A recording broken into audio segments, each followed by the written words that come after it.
the members of the public should be able to hold the House accountable for all their actions. And I want to throw the question back to Rotimi now, because one of the major questions that the members of the public asked when you people came on board was the issue of this SUV that was purchased, for the House of, for the members. And the question is, if you are saying that we are going through this economic turmoil right now, and the country, there is an appeal that, okay, we should all go through it and bear the brunt for now, that there is light at the end of the tunnel, but you are not towing the same line. How would you, because people are arguing about the cost of governance, that has been the major challenge of our democracy, because they are complaining the amount that we spend on our politicians are just enormous. They are just too much. So how would you be able to defend such, And they are also challenging the fact that why must you even purchase, SUV from abroad when we have local assemblies here that you can get these cars from? Thank you very much for the question. So to start with, you talked about the cost of governance, right? Yes. And yeah, it is important for us as well. It's also mainstreamed in the agenda, to in our oversight to make sure that there are cost-cutting measures across the board. Now, I've raised certain important points, particularly in my role as spokesperson of the House, that I've encouraged Nigerians, right, to look into. Number one is that the provisions for work tools and things that are needed for every assembly to function is usually provisioned for in the preceding year before the resumption of a new assembly. So you have new members resuming next year. You don't wait until that year until that is done. So you have a National Assembly bureaucracy that does that. This is even separate from leadership. This is the National Assembly bureaucracy that provisions for the work tools that they need to be able to function. And this, like I said, is in the preceding year. But again, it's sad that many of these things are left to the point where it's done already. Most of these measures were already concluded from last year, and then by the first quarter of this year, all the bureaucratic issues around the procurement had been concluded. So I tried to explain to Nigerians that it's important that we understand this key distinction. This was not done by the 10th Assembly. It's not done. Number one, the 10th Assembly, there is a National Assembly bureaucracy that administers the issues and makes provisions for these issues. You need to be able to understand that. And members come, members go. The bureaucracy remains. Okay. And it is that duty that every new assembly resuming should be able to function optimally. So these issues, when we wait to the point where, there's something that breaks on the internet and then everyone is talking about it and it's now reacting to it, it's very valid. I mean, you had that news or that, information breakout on social media on a Sunday morning. Before 2 o'clock, you had a statement from us. That shows that we're responsive. We want to be able to answer to Nigerians. But aside of that, I provided details to help Nigerians understand better. Some misunderstood it. So, for example, I raised the point that, look, this is not exclusive to the legislature.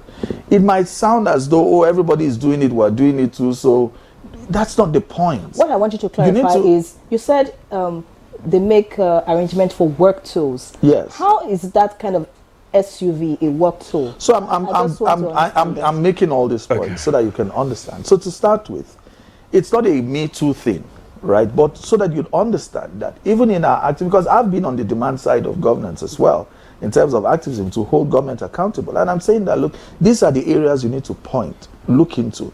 There are 469 legislators, right? There are 550 ministries, departments, and agencies. There are over 2,000 boards.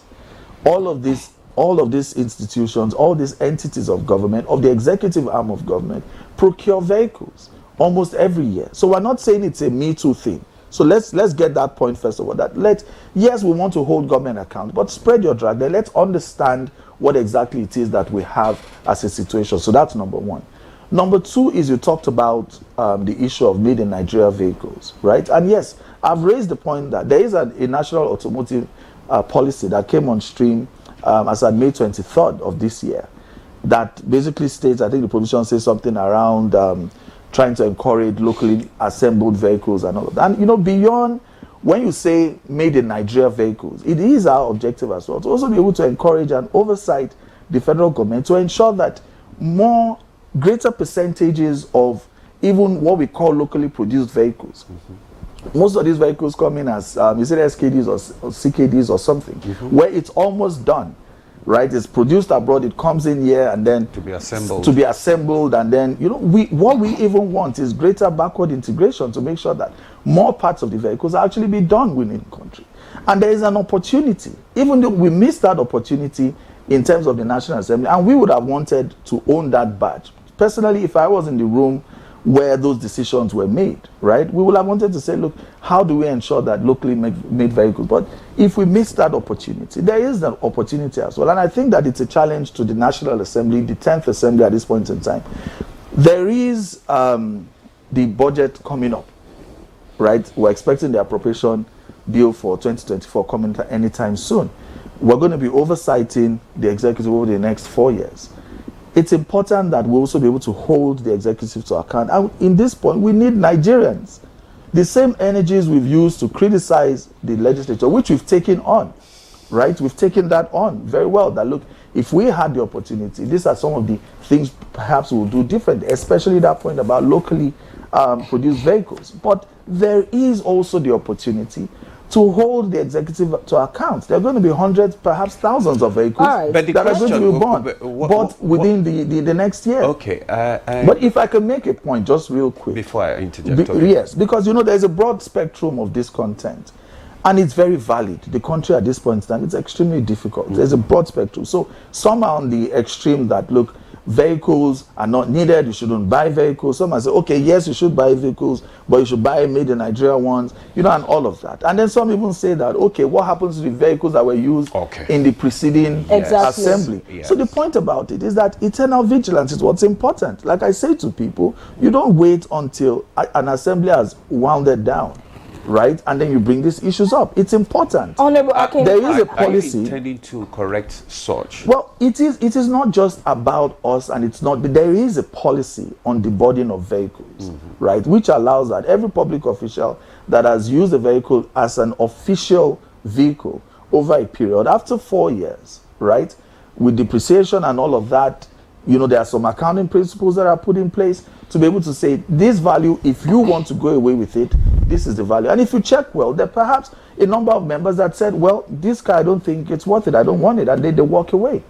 So if you want to be able to take that vehicle away, there is a deboarding policy in place. If we believe that deboarding policy, right, is not appropriate, then let us work together towards fixing it. And it applies not just to the legislature, but to everyone. But this important point I want to make, right, for those on the broad spectrum that say, why should lawmakers have vehicles? An important point. We talked about separation between the executive and the legislature. It's important that everyone is able to be provided with the tools, right, to ensure that we can hold you to account to be truly independent. What does it sound like that? Okay, I have a ministry, I'm going on oversight, right? I'm going to Plateau State, or I'm going to Ogun State, or whatever.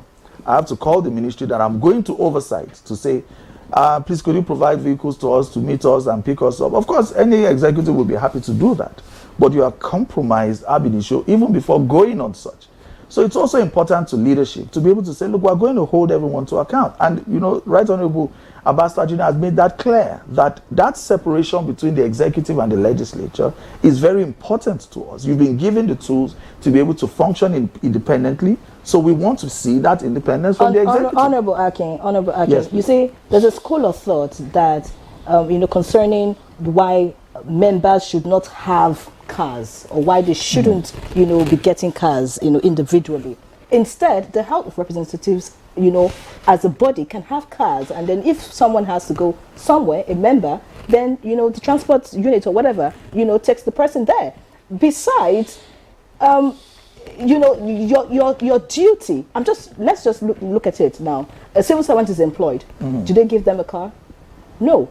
So, but if the organization you work with will definitely have cars. So if you have to go on an assignment or whatever, the organization takes care of it. So the situation where even if the House of Rep members need to have cars, and if it's for just mobility, that amount.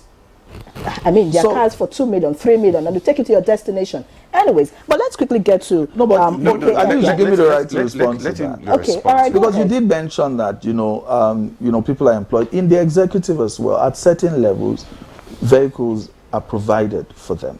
Okay. Now we've made it clear as well that these vehicles don't belong to members, right? They belong to the National Assembly during the course of that 4 years. It is only afterwards that we have the conversation about converting possibly and then so it's about being eternal. But the sad thing about it is that all of this agitation and this energy, right? Let us sustain it, okay? As the assembly is winding down, let's have conversations about the deboarding policy. There's an extant deboarding policy on vehicles. All right, beautiful. Thank you so much. Let's quick. I was going to help us understand what law reform as one of the key legislative focus for this, 10th Assembly. This 10th Assembly is. Thank you very much. I'm very happy about that clarification that was made by Mr. Akin, especially because this assembly has to build on what our predecessors have done. And I dare say that Right Honorable Femi Gbajabiamila did leave a great legacy. The previous speaker also mentioned. There are, of course, always ways and, means to improve on what our predecessors have done, but it's important that we state that. Now, in terms of law reforms, it's also central, like you said, it's one of our legislative priorities. Number one, you have constitutional reform. This is one area that is very particular to me because you find a lot of rhetoric around, Nigeria can never work. Our 1999 constitution is flawed until we address. So, when I ask is, okay, so what do we do? We have a constitution that is defective, right? I think, broadly speaking, there's broad consensus on that. But there is a process, right, that has been put in place to be able to carry out these reforms. It's very important that we realize that. And, so for us, part of it is, reviewing that whole constitutional review process. And to show you how important it is to us, the chairman of the Committee on Constitutional Review is the Right Honorable Benjamin Kalu, who is the Deputy Speaker, right? A learned fellow as well, a lawyer as well, because it's important to us that we streamline that process. And I want to ask that Nigerians participate in this process. Someone used to say, the late Tajuddin Rahim, if I remember his name correctly, used to say something. He said, don't agonize, you organize, right? Okay, yes, we missed the point about getting a great constitution, but let's work towards fixing it. In relation to that, I would want to encourage everyone, right? There is, on the 28th, I think at Abuja Sheraton, if you'd allow me that free publicity, there is a whole town hall on electoral reforms that the House of Representatives is doing in concert, right, with the Senate, right? And we're working with Yaga Africa on it. If you check on the Yaga website, you'll be able to get details of it. We're saying, look, don't wait, don't lament and just keep, fixing a country is hard work. And we're saying that don't wait until 2027. The end of an electoral cycle is the beginning of another one, right? So for us, we have, the chairman of the electoral committee, right, in the House, collaborating with his colleague in the Senate to be able to say, look, let's put this together early. Nigerians, there are avenues for you to submit memoranda that, look, these are the areas we want. And he did mention a number of points, especially the Electoral Offences Commission, which is also provision for in the legislative agenda. It's important that people find it unattractive to perpetrate electoral offences. The reason why it's become so widespread is because people get away with it. So we want to make sure that that is also done. An electoral offences commission, right? Another point again is local government reform. Like we know, there are 3 tiers of government, and it's been so sad that we've undermined that part of government, the legislature. And you know, there's a principle of subsidiarity which says that the arm of government that's closest to the people should take the lead in addressing issues. So when you talk about security, it's the local people. The local people at the local government level that should take the lead in it. Issues around primary health care, issues around universal basic education. These are basic issues. Issues of even sanitation, even tax collection. All these issues, the local government tier of government needs to be able to function optimally. We also have the congesting the executive list, right? So that there are more issues for us to be able to legislate on, because if some issues are clearly beyond, it's difficult to be able to. Now, social and economic rights is another one.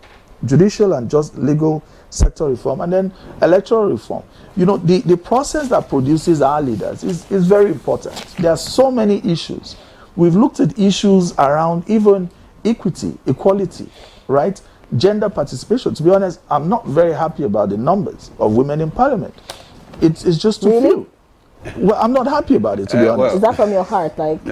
From the depths of my heart. I mean, I really wish that we could, and you'll see here that in the legislative agenda, we've proposed, right? Let us look at those issues of special seats for women, temporary seats, to be able to address this historical challenge. It's not something, I know, yes, there's the argument that it would also, there are 360 members now, you're saying you want to create another 10 or whatever. But if you have seats that can only be contested by women, so you can guarantee that a certain percentage of parliament, and it's important, it doesn't have to be there forever, it can be a transitionary thing to be able to address these issues. There are also issues of people with disabilities, being more inclusive in society. When we have a society that truly carries everybody along, we've also had issues like he mentioned as well, a different body perhaps to be able to look at how political parties, produce candidates. It's important so that we can look at some degree of affirmation. Issue as well about 35% representation of women in elective and appointive positions. Those are also issues that are important. What about the issue of corruption, which is a very big challenge for this country? How do you intend to address that so that we can have a kind of transparency in governance? Well, I think important in that line is, all the agencies that work on anti-corruption issues, need to be streamlined somewhat, right? In terms of cooperation as well, and strengthened. We'll look at issues around all the establishment acts. It's there. Like any smart legislator can literally take this legislative agenda, because we worked on it together. We worked on it together and said, look, you can find your briefs from here, around electoral reforms, around issues of anti-corruption and all of that, because it's very important that people know that there is recompense either for good or for bad done. So issues of anti-corruption is very important. Strengthen the acts that establish, those institutions that look over issues of financial crime and other issues. But aside of that, again, is even the courts, our justice sector, to be able to ensure speedy dispensation of justice.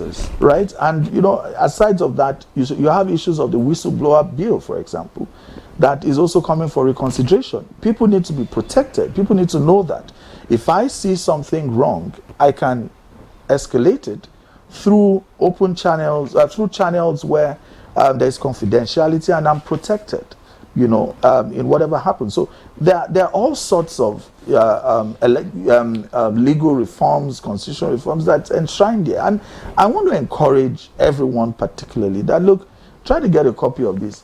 Your constituency offices, you can reach out to your legislature. It's there on the website to be able to download this. If you go to thegreenchamber.ng, you can download a copy.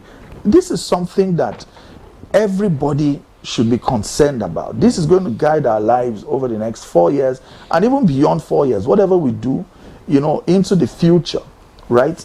People should get copies of this and know the things that are important to us and work with us. But more importantly is that when you hear issues around public hearings, when you hear issues around town halls, Honorable Rotimi, constitutional review engagement, let us get involved. There's a lot of lamentation. Yes, there's so much lamentation, especially when it comes to this issue of oversight functions of the House.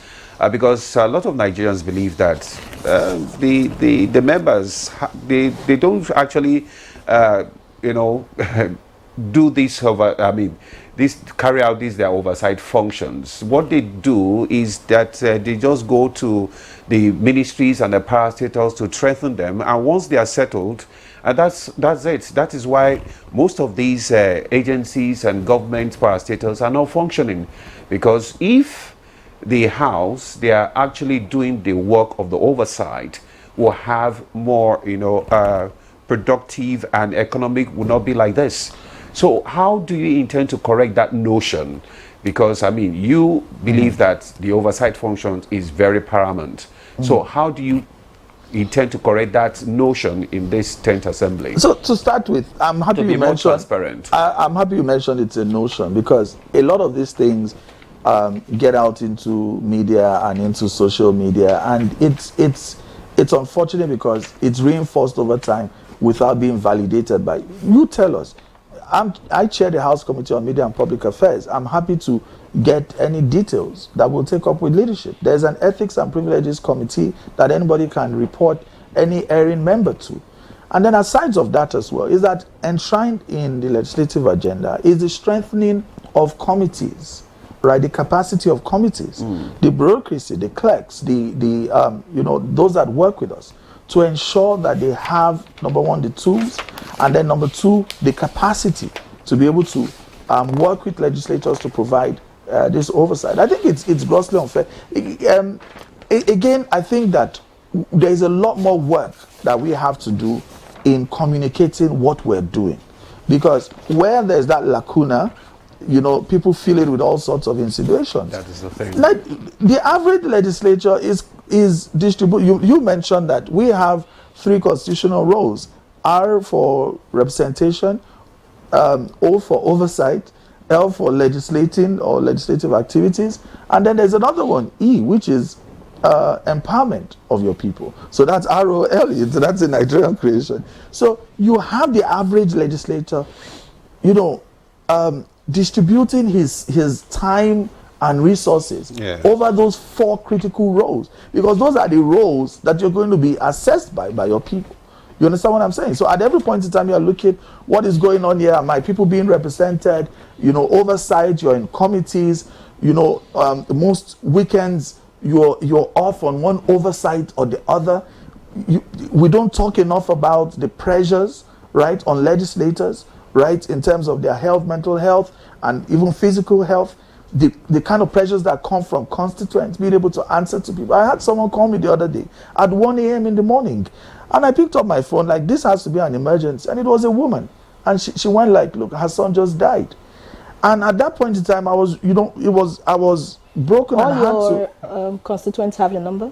They do. I've not changed my number, so I can't. I try. I can't do enough about taking all calls, because many times you are in committee meetings. The other day, someone came to my office and said they didn't meet me on seat, and there was somebody. I said, look, do you know how many committee meetings I'm shuttling back and forth? I'm in telecoms because I want masks in my community to address security challenges. It's the work, work that you said you want to do for Nigeria. Exactly. So I'm not complaining, by any way. You shouldn't complain. I'm not complaining. I'm just trying to provide some context, right? That any legislator that is on the ball, you are in committees strategically for reasons. You can't be more than a certain number of committees. If you are not there, you are talking to the chairman, making sure that, look, you're visible, to make sure that, look, whatever is going on, you are abreast because of your people. All right, because of time. And aside of that, you have your progression of bills and motion. So the average lawmaker, I don't think we get enough credit. And I understand there have been issues over the years about distrust, especially of legislators. But I tell you, you have in this assembly, 77% are new members, right? You had a huge turnover. You have a lot. Under our Youth in Parliament caucus for people under the age of 45, there are quite a number of us. So there are a lot of young people that don't want to go on with this baggage of this bad reputation. We want that. This is the line that we draw. From the 10th Assembly, people started to say, these guys are different. These guys of course, are able to bring soccer to people on Nigerians so want many to issues. see the difference. That is what we're doing. Actually, the 10th Assembly need to change the narrative. We're changing that already, and I think I'm very grateful that our our guest today, alluded to that fact that the perception is changing. Everybody's actually saying that, look, the Green Chamber looks like these guys are different. Akin, because of time, really, we need to wrap up. So, of course, we want to see the change. Nigerians want to see the change. We are the change. Yes, we hope that we see the change. And talking about the change, the legislative agenda is looking beautiful on paper at the moment. But we know that policy implementation is considered the graveyard of policy and lawmaking in Nigeria. So, Dr. Ernest, how do you think that this 10th Assembly, the change makers, you say you're different, yes, the People's House, yes, how do you